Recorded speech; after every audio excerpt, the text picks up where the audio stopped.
This is Special Prosecutor Larry Klayman. I'm the only lawyer ever to obtain a court ruling that a president of the United States committed a crime. For truth. For competition. As a young lawyer, I helped break up AT&T. That's why you have all your cell phones today. For sovereignty.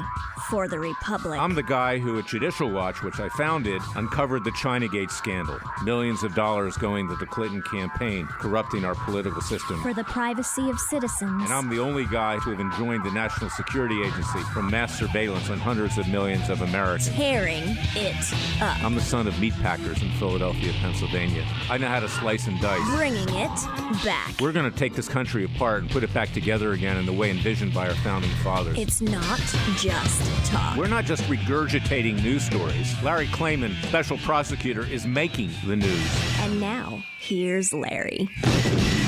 Welcome to this edition of Special Prosecutor with Larry Klayman. I hope that you all had a very Merry Christmas and a Happy New Year. We're back. We're working. We're rolling up our sleeves. We at Freedom Watch and in my private practice are attempting to bring about justice. And just this week, we can see the injustice. In the melee that followed all of the events with regard to Iran, with regard to the attack on Soleimani that killed him, which was a very good idea, the head of the Quds force of the Iranian Revolutionary Guard, the Democrat pushback on that, the manipulated politics that occurred thereafter, the Iranian response in bombing our air bases in Iraq, and of course the shoot-down of the Ukrainian airliner by Iran. I don't think that was accidental, but I don't need to get into that here. There was some news that leaked out, and it was done intentionally during this period so no one would see. And the news was, it came through the Washington Post and undoubtedly was leaked by the lawyers of the Clintons, Williams and Connolly, which not coincidentally represents the Washington Post, that Hillary Clinton would not be held to account. She would not be indicted for the misuse of the Clinton Foundation, the shakedown of various entities that pumped money into the Clinton Foundation, which obviously wound up in the Clintons' pockets while she was Secretary of State. Now, this investigation had been assigned by former Attorney General Jeffrey Beauregard Sessions to a guy named John Huber, a U.S. attorney in Utah. And at the time, great things were promised. They were promised not just by the Justice Department, but they were promised by people like Sean Hannity on Fox News. There's always going to be justice around the corner here. That's the way you boost ratings, you boost advertising dollars. But sure enough, this week it was leaked by Williams and Connolly, obviously from government prosecutors at my former alma mater, the Justice Department, that no action would be taken. Now, who's Attorney General now? Attorney General Bill Barr, the so-called legal messiah that was put in as Attorney General that is pumped up every single night on Hannity and on Fox News as now justice is around the corner. The same legal messiah who my former group, Judicial Watch, says, okay, now I've got documents. Now, please, Justice Department, take action. Well, you know what? I don't look to Bill Barr or the Justice Department to take action. I do it myself at Freedom Watch, like I used to do after I founded and ran Judicial Watch for 10 years. And in addition to that, this week it was reported that Chelsea Clinton had taken $8 million from a corporation to sit on its corporate board. And my God, how did she get it? $9 million, actually. That's like Hunter Biden, all the money he got, sitting on corporate boards. And now he has a house in the Hollywood Hills that he rents for $10,000 a month at the same time that he's bankrupt. And he's got tax liens and fathered a child in paternity. There was a ruling this week. I mean, the world is upside down. But I'll tell you something. Ricky Gervais, a Hollywood comedian, a Brit, gave an interview, gave a monologue at the Golden Globes this week, which ripped Hollywood to shreds. And I want you to hear it because the same criticism that applies to Hollywood applies to the ugly people of Washington, D.C., the elite. They always say Washington is Hollywood for ugly people. And I want you to listen to this right now, and then we're going to talk about it in the second segment. Welcome to the 77th Annual Golden Globe Awards, live from the Beverly Hilton Hotel here in Los Angeles. I'm Ricky Gervais. Thank you. You'll be pleased to know this is the last time I'm hosting these awards, so I don't care anymore. I'm joking. I never did. NBC clearly don't care either. Fifth time. So, I mean, Kevin Hart was fired from the Oscars because of some offensive tweets. Hello? Lucky for me, the Hollywood Foreign Press can barely speak English, and they've no idea what Twitter is. So I got offered this gig by fax. So let's go out with a bang. Let's have a laugh at your expense, shall we? Remember, they're just jokes. We're all going to die soon, and there's no sequel. So, yeah, remember that. But you all look lovely, all dolled up. You came here in your limos. I came here in a limo tonight, and the licence plate was made by Felicity Huffman. So, no, shush. It's her daughter I feel sorry for, okay? That must be the most embarrassing thing that's ever happened to her. And her dad was in Wild Hogs. So, lots of big celebrities here tonight. I mean, legends, icons, yeah? Look, at this table alone, Al Pacino, Robert De Niro.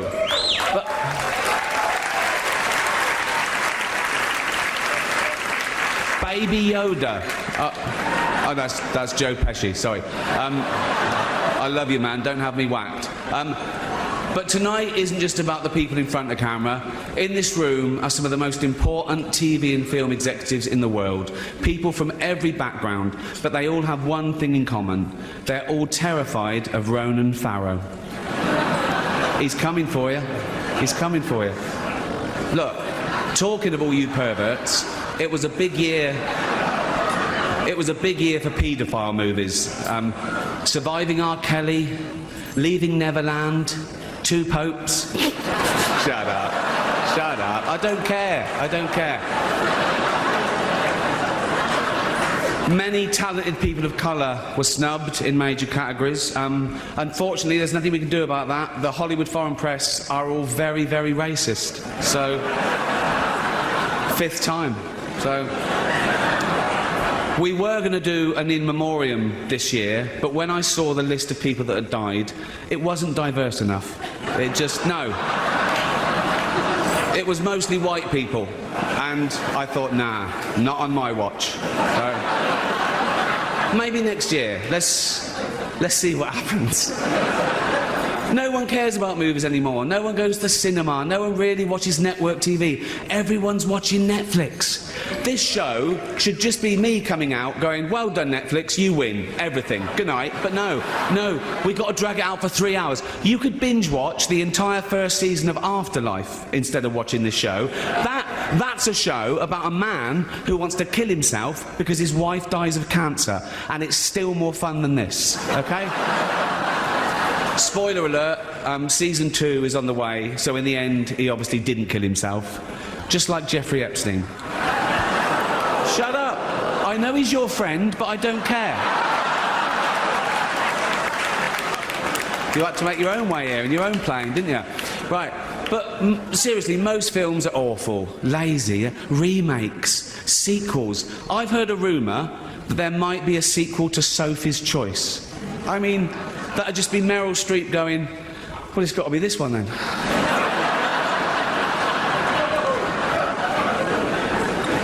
All the best actors have jumped to Netflix and HBO, you know. And the actors who just do Hollywood movies now do fantasy adventure nonsense. They wear masks and capes and really tight costumes. Their job isn't acting anymore. It's going to the gym twice a day and taking steroids, really. Have we got an award for most ripped junkie? No. No point. We know he'd win that. Martin Scorsese, the greatest living director, made the news for his controversial comments about the Marvel franchise. He said they're not real cinema and they remind him of theme parks. I agree. Although I don't know what he's doing hanging around theme parks. He's not big enough to go on the rides, is he? It's tiny. Right. The Irishman was amazing. It was amazing. It was. It was great. Long, but amazing. It wasn't the only epic movie. Once Upon a Time in Hollywood, nearly 3 hours long. Leonardo DiCaprio attended the premiere, and by the end, his date was too old for him. So,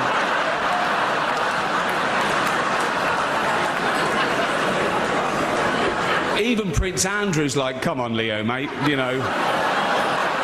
You're nearly 50, son. The world got to see James Corden as a fat pussy. He was also in the movie Cats, but no one saw that.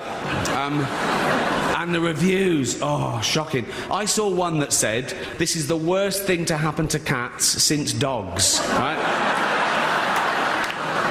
But Dame Judi Dench defended the film, saying it was the role she was born to play, because she... I can't do this next joke.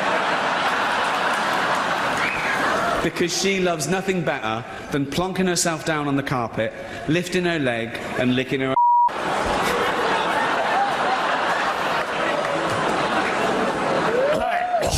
Furball. She's old school. It's the last time, who cares? Oh.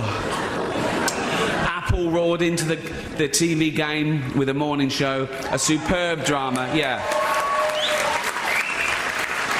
A superb drama about the importance of dignity and doing the right thing, made by a company that runs sweatshops in China. So, well, you say you're woke, but the companies you work for, I mean, unbelievable. Apple, Amazon, Disney. If ISIS started a streaming service, you'd call your agent, wouldn't you? So, if you do win an award tonight, don't use it as a platform to make a political speech, right? You're in no position to lecture the public about anything. You know nothing about the real world. Most of you spent less time in school than Greta Thunberg. So, if you win, right, come up, accept your little award, thank your agent and your God, and so...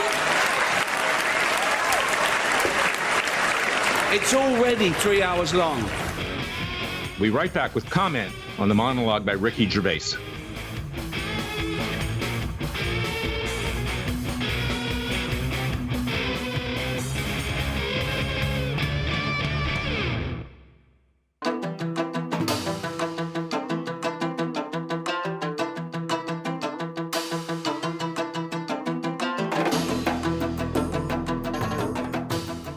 Fearless. He's claiming he's crazy, he's racist, he's out to kill the Democrats. Dangerous. He don't care, he uses the court and the law. Lethal. This is bad. Special prosecutor Very bad.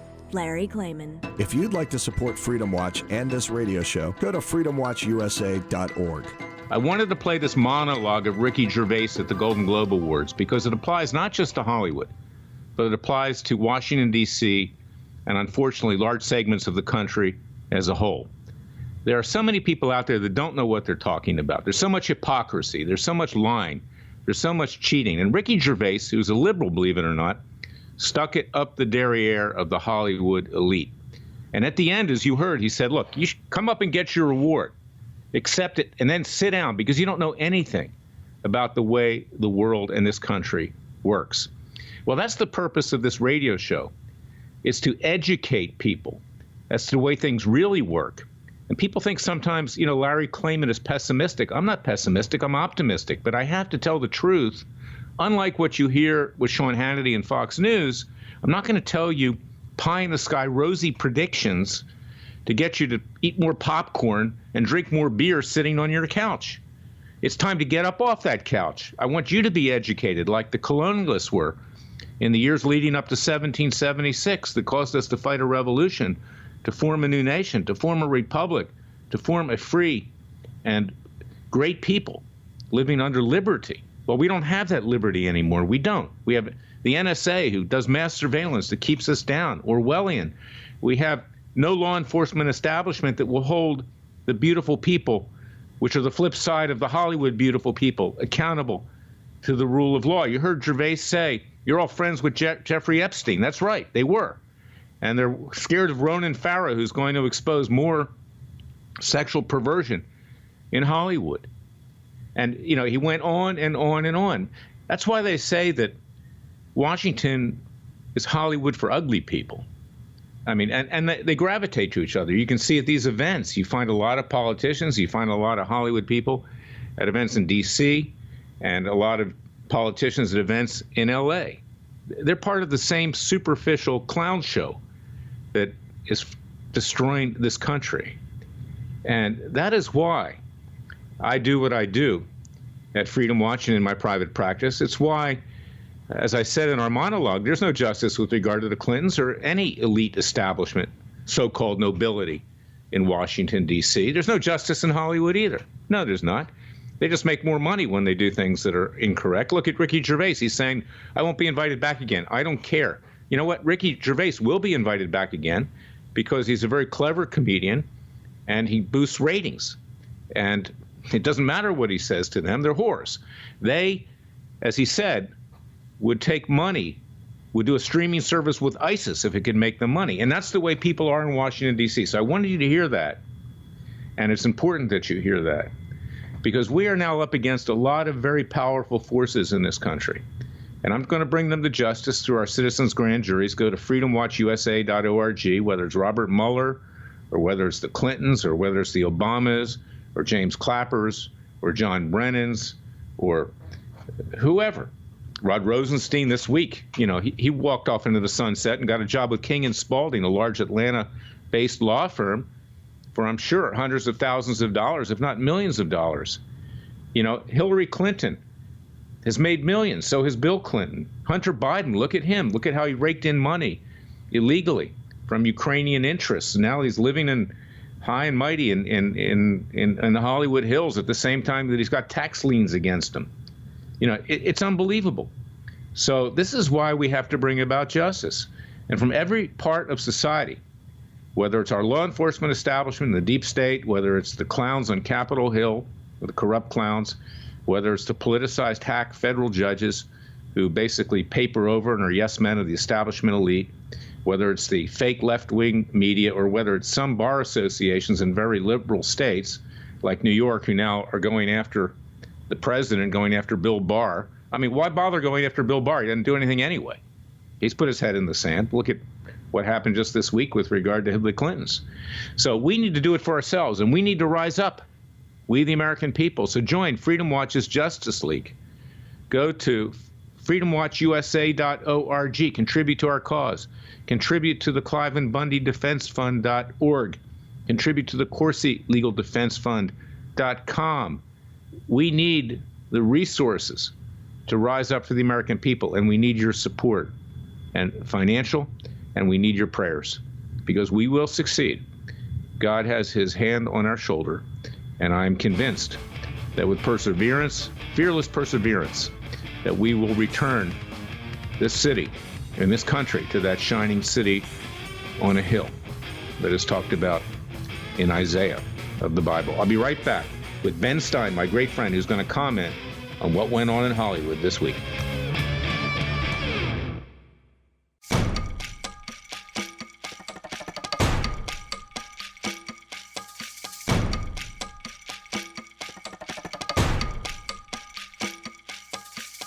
And now, 4 words that make corrupt politicians make wee-wee in their little pants. Transparency and the rule of law will be the touchstones of this presidency. But we have to pass the bill so that you can find out what is in it. Special Prosecutor Larry Klayman. Be the one who makes our country great again. Go to freedomwatchusa.org and donate.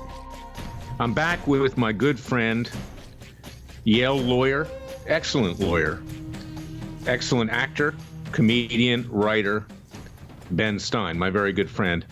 And I wanted to ask Ben, we played earlier the monologue of Ricky Gervais at the Golden Globes just this week, where he criticized Hollywood, the hypocrisy, told them basically that they had no business telling the rest of the country what to think in political matters in particular, because they had no real-world experience, and ripped them apart in many other respects. I wanted to get Ben's take on it, because he's lived out here for a very, very long time. He's dealt with it. He's been successful. He's had to deal with the Hollywood left in particular, and did it with great success. But still, he suffers from what goes on out here, and we all do. So, Ben, I want to turn it over to you and give you your thoughts on Hollywood glitter-eye elite giving the country their opinion on what they think, not just about Donald Trump, but basically everything under the sun. Well, they think that they think they know more than the rest of us because they have bigger paychecks than the rest of us, and because they are more glamorous than the rest of us. nicer cars than the rest of us and nicer houses than the rest of us, but they don't really know anything more than the rest of us do. And in fact, as a person who has spent a lot of time with the glitterati, as you call them, they know very little, and they have fantasy ideas about the world. I mean, it's interesting. We used to live in Aspen. My wife and I used to live in Aspen, and our mouths were hanging open, like just a gape, at how little these people in Hollywood knew about what was going on in the real world. I mean, because people in America are so stupid, they wouldn't know how to use technological warfare. Only the Russians would know how to use it. And when we hear things like that, we want to go home and hide ourselves. Do you think that Ricky Gervais is going to be blackballed by Hollywood after this monologue? No. Hollywood doesn't blackball people unless they don't bring in any money. I mean, it's an interesting thing. The sound of Hollywood is the sound of money, and if his show did well ratings-wise, it doesn't matter what he says. He can say "F you" to Hollywood as long as it's bringing in money. It doesn't matter. Well, actually, he did use the F word, as a matter of fact. He told them to get up on the stage, get their award, thank their God. Of course, Ricky Gervais doesn't believe in God, so he said that sarcastically. And then he said, get the F off the stage at that point. So he actually did use the F word in that context. He ripped into every aspect of Hollywood. I urge people to listen to this monologue. Of course, we've played it in our show in the opening segment, but digest it very well, because over the years I spent a lot of time out here in addition to D.C. and Florida, my home state, and I know what it's up against. I know what conservatives are up against. I almost sold a show years ago until a producer at Warner Brothers decided she didn't like my politics, and that's what we're up against continuously, and that's why in groups like Friends of Abe that used to exist, it was underground. Larry, I've had that happen all the time. I had a show which I sold to ABC about an America which was going to be ripped apart by a political civil war, and they, at the last minute, they said, "Oh, sorry, the line producer refuses to put his name on the screen with any man who used to work for Richard Nixon, and therefore we'll pay you $100,000, but we won't let your name appear on the screen credit." And I said, I'll take it and run, because it's such a rare thing to make any money at all in Hollywood. You're a conservative, then I want to take it whenever it's offered to me. Ben, sometimes it gets even funny. I met recently with a producer, a really nice person, I won't use his name, who actually had nearly sold a show about a lawyer like me years ago, back in 2006, and then again almost sold it again to Warner Brothers. And I said, well, now I think the time might even be better to have a show like that, because Hollywood's become very politicized. I mean, before they were kind of scared of political issues on both sides of the spectrum. And he says, Larry, do you mind if the main character is not a white male? I said, no, I don't mind. I said, what are you suggesting? He says, well, black females are very popular these days. So, and he says, there's no room for white males in Hollywood these days. You know anything about that? It's true. I laughed, true. Yeah, but it's not a joke. Unfortunately, it's not a joke. I mean, you cannot turn on TV today without seeing lots and lots of black females playing leading roles, and more power to them. I mean, some of them are extremely fine performers and deserve to be on TV fully as much as anyone else.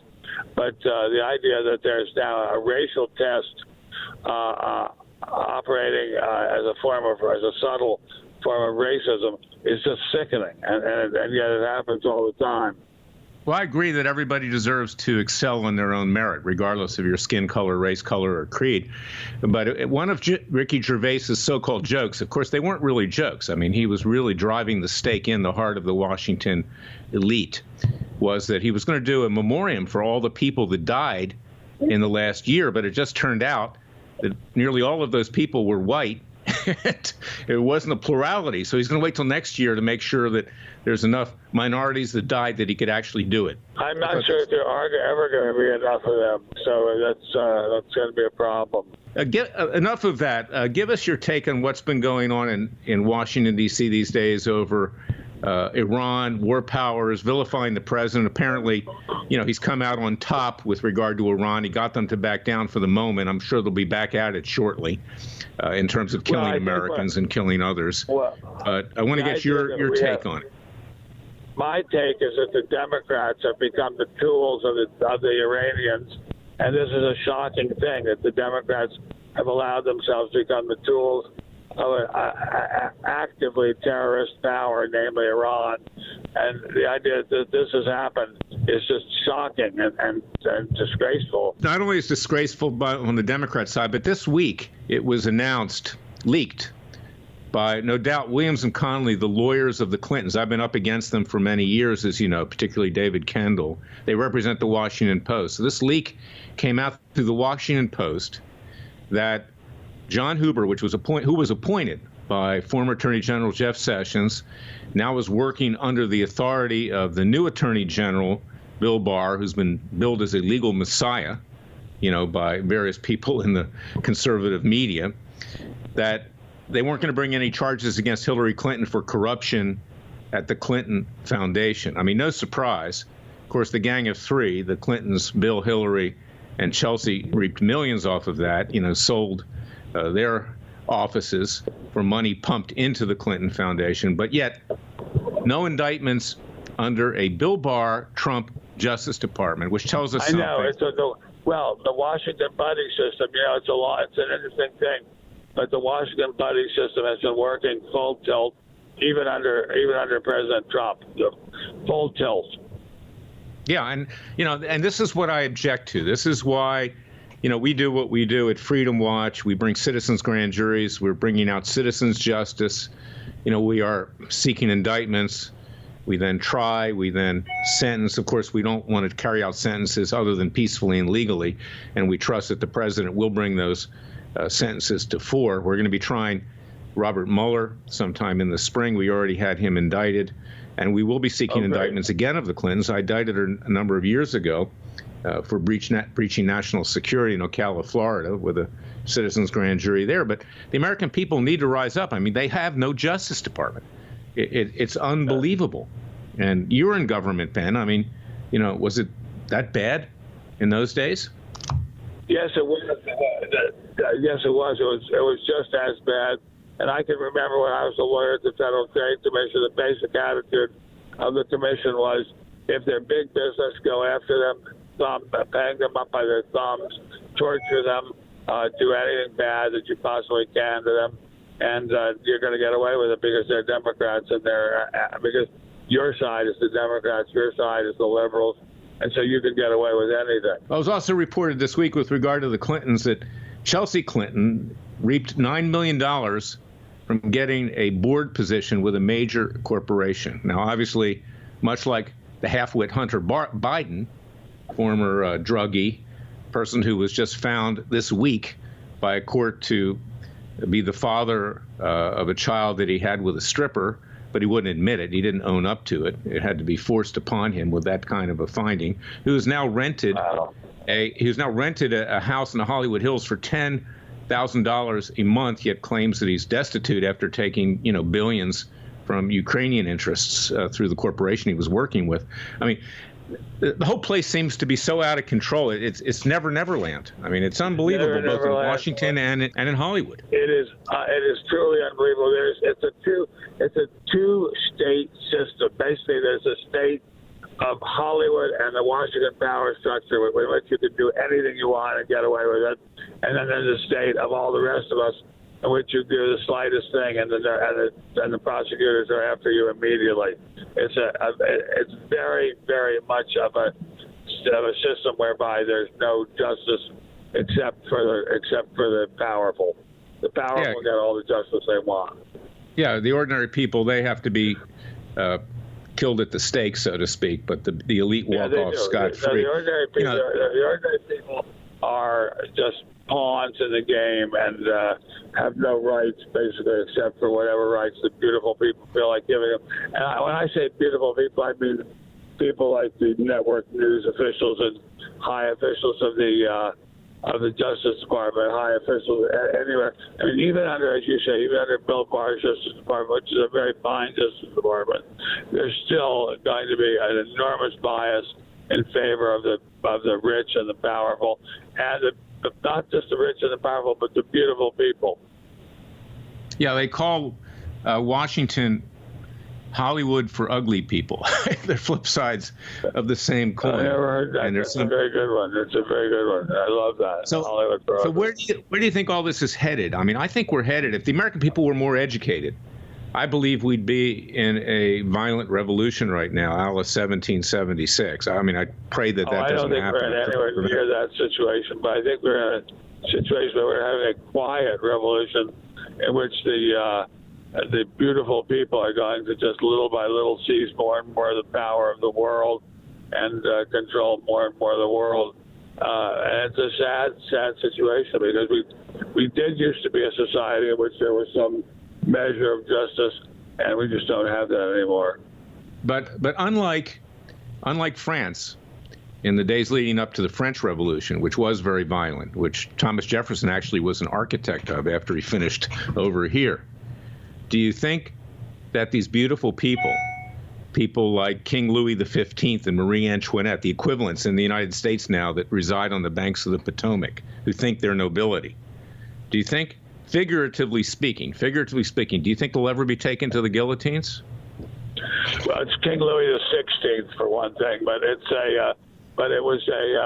no, I don't think they'll be taken to the guillotine. But I think that people there are certain people in this society who will be put in prison and be put in prison for long periods of time for no other crime, and that they're not part of the ruling faction. The ruling faction is what we used to call the Peter Jennings of the world, the people who run the world for the pleasure of themselves and their friends.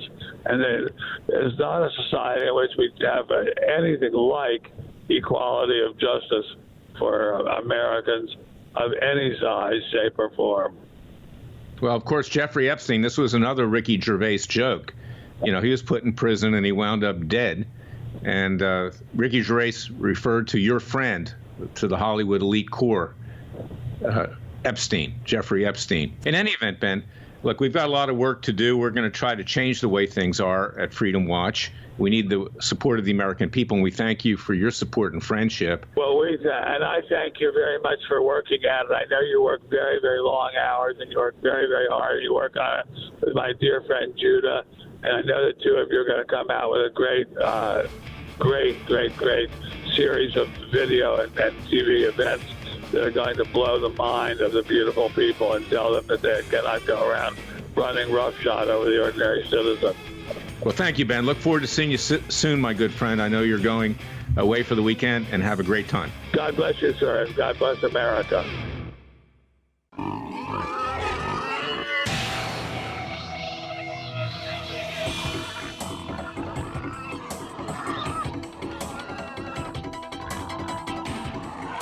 Before he was a trial lawyer, he sliced him and diced him. People used to ask me, Larry, what caused you to start Judicial Watch and now Freedom Watch, given the powerful forces in this country that put you at risk? In a meat packing plant. I'm the son of meat packers in Philadelphia, Pennsylvania. I know how to slice and dice. A very special prosecutor, Larry Klayman. If you'd like to support Freedom Watch and this radio show, go to freedomwatchusa.org. Fellow patriots, friends, Americans, people of faith of all stripes, we have to take stock right now. We just came through the Christmas period, the New Year period. It's time to reflect. It's time for New Year's resolutions. It's time to focus. It's time to see what it is that we need to do to save the country. The country is out of control.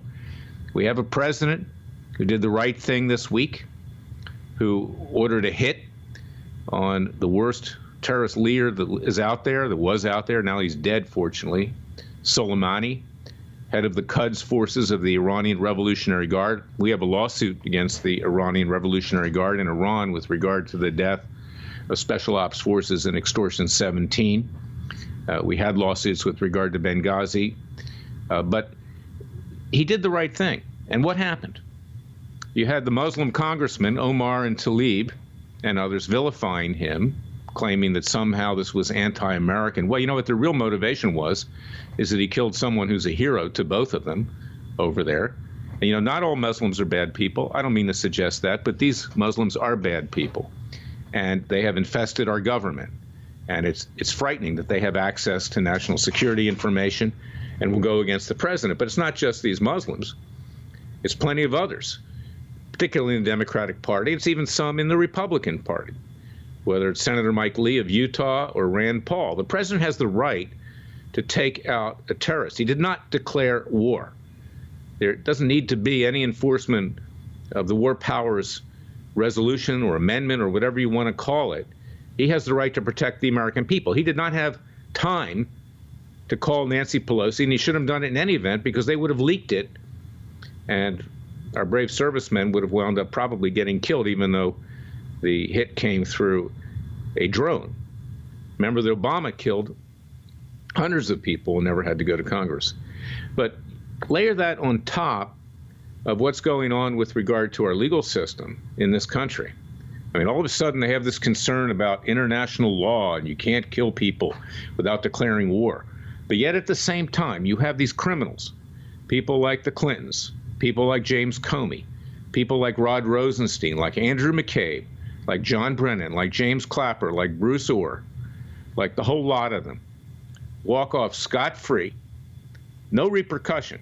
I mean, the president didn't send drones over their house, okay, but they're laughing all the way to the bank because that's what goes on in Washington, D.C. It's about power and money, and the American people can be damned. Just like King Louis XV and his corrupt queen, Marie Antoinette. After me, the flood. Après moi, the deluge. After me, I don't care what happens because I'm going to rape and pillage this country. And that's what's happening in Washington, D.C. today, and that's why you need to support Freedom Watch. It's because we're not just getting documents like my former group does today. We're bringing hard-hitting cases. I take risks. I win cases. I lose cases. I'm not afraid to lose. If you're afraid to lose, you'll never win. And that's why we continue to bring lawsuits, whether it's regard to Trayvon Martin and a witness fraud, whether it's with regard to Laura Loomer or the social media companies trying to break them up so they'll compete and not discriminate against conservatives and others. We need your support. So go to freedomwatchusa.org. Support our cause. Join our Justice League. Share this radio show so the American people get educated because they're not educated. They're not educated any more than the Hollywood elite. Maybe they come from different political spectra and ways of life, but the country's been dumbed down.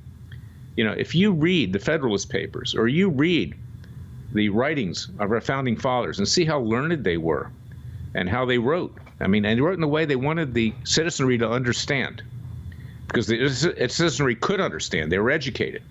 Today, my dog has a greater vocabulary, number of words than most millennials do. Well, we need to educate people, and we need to rise up, and we need to save the country. And that's the revolution that we need to wage peacefully and legally, and we need your help to do it. So go to freedomwatchusa.org. Contribute to our cause financially and otherwise. Get our free newsletters. Contribute to ClivenBundyDefenseFund.org. They're trying to throw him back in prison, and that's the Trump Justice Department, if you can believe that. Or Jerry Corsi, who stood up there for you with a corrupt special counsel and said, I'm not going to lie in front of my creator and implicate the president in crimes. We need your help. So I want to thank you in this new year. God bless you. God bless your family. God bless America. And God save America. And I'll be back next week with another edition of Special Prosecutor with Larry Klayman.